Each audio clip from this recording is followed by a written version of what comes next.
төккен батырлар. Спорт, спорт, спорт, ерліктің алаңы. Спорт, спорт, спорт, ер жүрек жалауы. Спорт, спорт, спорт, жастардың қалауы. Спорт, спорт, спорт, жеңістің алауы. Спорт, спорт, спорт, ерліктің алаңы. Спорт, спорт, спорт, ер жүрек жалауы. Спорт, спорт, спорт, жастардың қалауы. Спорт, спорт, спорт, жеңістің алауы. Ерліктің алаңы.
Sometimes I get a good feeling, yeah.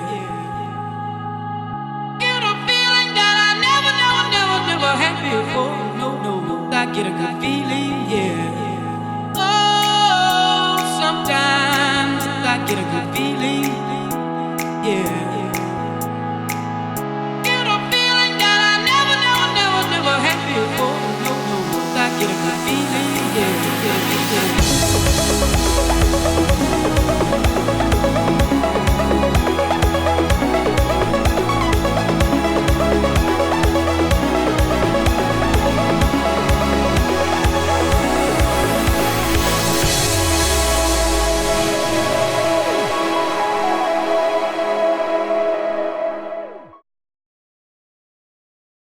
Бүгін Ақжайық этноауыл ашылуына орай Қазақстан Ұлттар Ассамблеясының ұйымдастыруымен қаламызда үлкен шара өтіп жатыр. Сол шараға біздің университетіміздің студенттері мен оқытушылары белсене араласып, мына басқа ұлттарымызға қазақтың салт дәстүрі, соның ішінде мына тұсау кесу рәсімін көрсету шарасын ұйымдастырып жатыр. Осы шараға біздің университетіміздің, соның ішінде ветеринарлық медицина және мал шаруашылығы институтының студенттері мен оқытушылары да атсалысып жатыр. Яғни тұсау кесу рәсіміне осы қатысып жатырған бүлдіршініміздің әкесі де, анасы да осы университетімізде жұмыс жасайды. Соған жаңағы факультеттің, институтымыздың белсенді жастары да атсалысып, осы тұсау кесу рәсімін көрсетуге өздері көрсетіп жатыр. Енді шарамыз осындай деңгейде болашақта да өз жалғасын табады деуімізге болады. Біздің осы ұлттық дәстүрлерімізді кеңінен насихаттау шарасы болашақта да өз жалғасын табады деп есептеуімізге болады. Осы жылғы Орал қаласының туған күніне байланысты Қазақстан халқы ассамблеясының өткізіп жатқан шарасын оның бірі этноауыл Ақжайық шарасы болып табылып отыр. Біз Жаңғырған атты Батыс Қазақстан аралық техникалық 4-ші курс студенттері осы шараға қатысудамыз. Бүгін біздің шарамызда біз тұсаукесер рәсімін көрсетпекшіміз. Осы сияқты шаралардың біздің Қазақстанда дамытуға неге болмасқа деген үмітпен осындай шараларды көбірек жиі өткізсе дейміз. Еңбектенуден өткен соң аяғын қаз-қаз баса бастайды. Өз аяғымен туған жерінің топырағын басып, із түсіріп, өз көзімен алдына қарап, таң тамаша болады. Бұл кішкентай бөбектің ең алғашқы талпынысы, өзі жасаған тіршілігі. Осындайда дана қазақ баласының келешегіне ақ жол тілеп, балам тез жүріп кетсін деген ниетпен тұсаукесер тойын жасайды. Халықтың түсінігі бойынша тұсауы кесілмеген бала сүріншек болады. Тұсаукесер тойы да сүндет той секілді әрбір қазақ шаңырағында ерекше дайындықпен міндетті түрде аталып өтілетін дәстүрлі қуаныш. Алдымен тұсаукесер күні белгіленіп, арнайы қонақтар шақырылады. Бұл күні кейбір ауқатты адамдар көкпар тартқызып, арты думанды тойға ұласып кетуі ғажап емес. Жиналған көпшілік арасынан көбінесе жүрісі жылдам, қимылы ширақ соған тапсырады. Тұсаукескен адамға сәбидің тұсауына байланып арнайы тұсаукесер сыйлығы беріледі. Әдетте қазақтар бала тұсауын ала жіппен, қылдан ескен шыжыммен немесе шекпен кескен. Мұның мәні мынада: қазақ баласын сөзді естіп ұға алатын, айтқанды ептеп істейтін кезінен осы тұсауы кесілген күннен бастап ұрлыққа, зорлық-зомбылыққа, жырындылыққа барма, жолама деп баулайды. Біреудің ала жібін аттама, бүлінгеннен бөлдіргі алма дегенді әу бастан-ақ құлағына сіңісті етеді. Аяқтағы жіптің ала болуы да, оның кесілуі де жоғардағыларға жолама, ондайдың жолын қолыңнан келсе кес. Дүниенің азы біреудің бір құлаш жібіне ең құрығында бұзауға бас жіп болар ма деп қызықпа. Сауындағы жіпті кескендей ондай арам кезіксе, кесіп тұруға тырыс дегені. Тұсаукесер сәті алдында жиналғандар кең дала, таза ауаға шығып, үсті түрлі тәтті дәмге толы бала шағаға арналған дастархан маңына қызық тамашаға жиналады. Дастархан жанына қазық қағып, аяғы соланған баланы арқандап қояды. Тойдың негізгі жанкүйерлері келгені арқанды қиып, дастархандағы бар дәмге ие болады. Оған арнайы сыйлық беріледі. Бұдан соң жүйрік бол. Осы этно ауыл Ақжайықтың ұйымдастыруымен болып жатқан, Қазақстан Халқы Ассамблеясының ұйымдастыруымен болып жатқан шарада тек қана аудандар емес, осы Орал қаласындағы университеттер, мысалы айтқанда Махамбет университеті, Жәңгір хан университеті, біз бұнда көптеген көріністер қойылады, спорт шаралар, және де мұнда тұсау кесу, қазақ дәстүрлері көбінесе айтылады. Тұсау кесу, беташар, бесікке салу, және тағы басқа көп дәстүрлер көрсетіледі. Себебі қазақ осы Оралдағы адамдарға қазақ дәстүрлерінің кеңінен таралуына шығарылып жатқан шара болып табылады. Университеті марапатталады. Шын жүректен құттықтаймыз. Ұлттық өнерімізді дәріптеуде қосқан үлесіңіз үшін мың алғыс.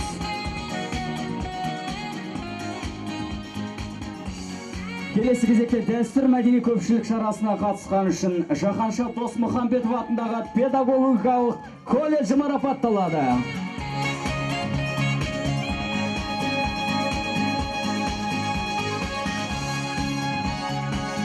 Шын жүректен құттықтаймыз. Мың алғыс. Дәстүр мәдени көпшілік шарасына қатысқан үшін Жәңгір хан атындағы Батыс Қазақстан аграрлық техникалық университеті марапатталады. Шын жүректен алғысымызды білдіреміз.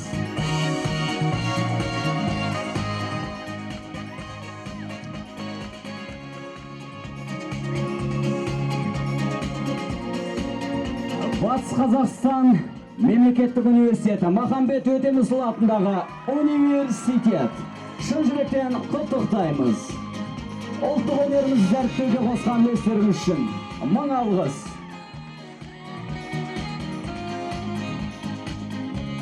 Келесі алғыс хат Мақсат медициналық колледжіне марапатталады. Қошеметтеріңіз. Шын жүректен құттықтаймыз. Мақсат Берген Қабышұлы бастаған Мақсат медицина колледжі. Осынау шарамызды ұйымдастыруға атсалысып, мұрындық болған Ағайын қоғамдық бірлестігінің төрағасы, Мақсат колледжінің директоры. Шын жүректен құттықтаймыз.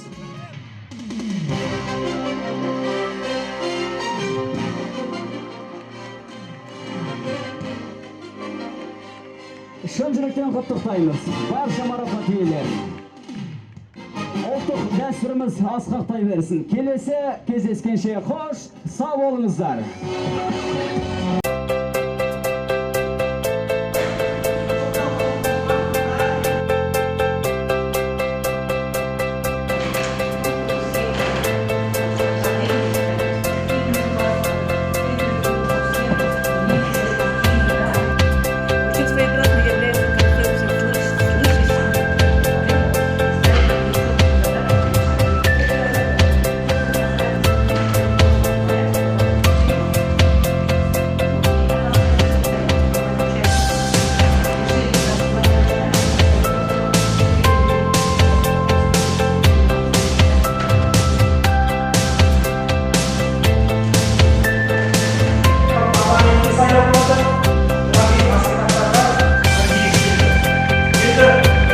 Очень своеобразно является концепция слышащего.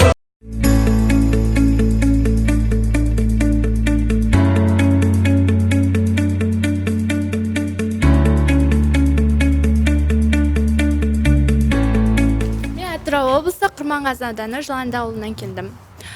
Мен политех факультеті АТТ мамандығымын. Мамандығында оқимын, болашақта инженер болып шығамын. Осы мамандыққа қатты қызықтым. Өзім де бала күндегі арманым осы еді. Грант па? Грант, мемлекеттік. Не үшін Зікартау? Не үшін Жаңғырхан таңдадың?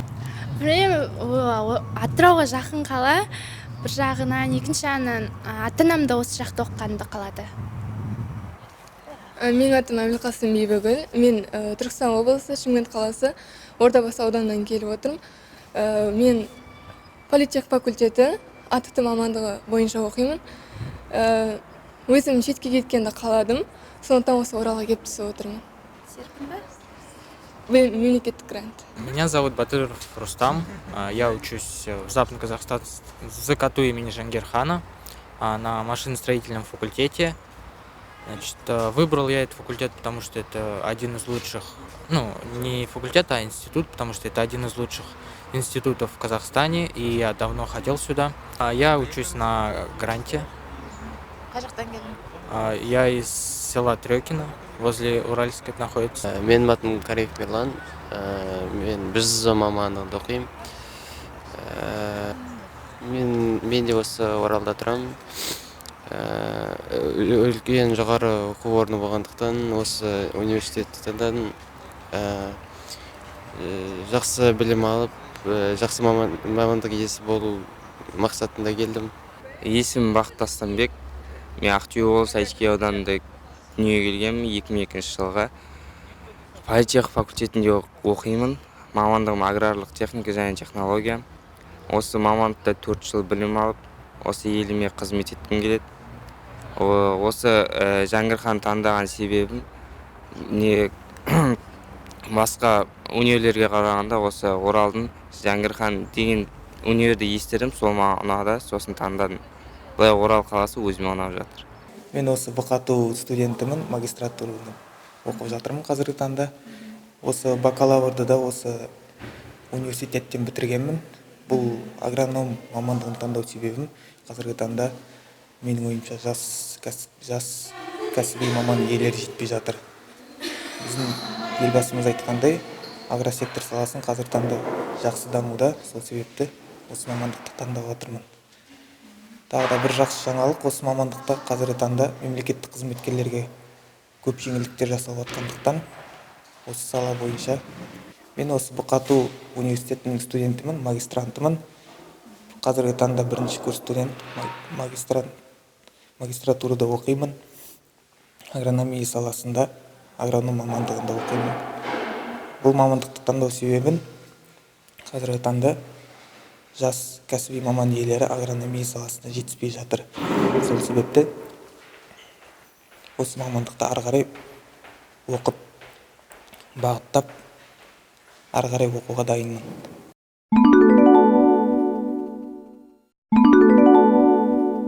Жер планетасында неше мұхит бар? Шын айтайын, жоқ, білмеймін. 4 мұхит. 4.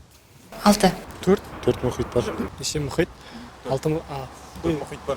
Мына бала біліп отыр, 4 мұхит. Жұрнақ дегеніміз не? Жұрнақ...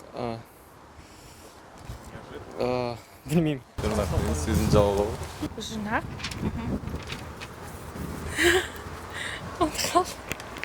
Жұрнақ дегеніміз жұрнақ өзі жалғау дейді бөлінеді ғой.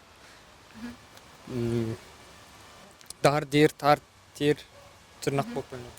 О сөзді өзгертіп отырады. Жұрнақ. Жұрнақ сөзге жалғанатын қосымша. Суффикс не сөздің қосымша несі. Жұрнақ дейтін дефис па? Жұрнақ сөздің... Жұрнақ деген жалғауға қосымша мән мағына беретін. Шоқан Уәлихановтың шын аты? Білмеймін. Мұхаммед Қанапия. Мұхаммед Қанапия. Мұстафа Қанапия ма? Шоқан Уәлихановтың шын аты? Мұхаммед Қанапия. Ана бала біліп отыр. Мұхаммед Қанафия. Мұхаммед Ханафия. Ибрахим. Абай өмір сүрген жылдары? 1845-1904. 1841-1945. Қой. Дұрыс қой, 1845-1904. 1845-1904. 45, 1845, 47. 1945. Ой, 1845, 1904.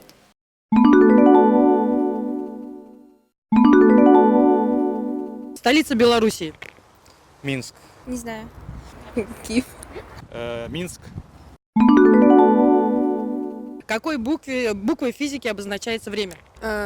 Время? Т. Т. Т, маленькое Т. Т.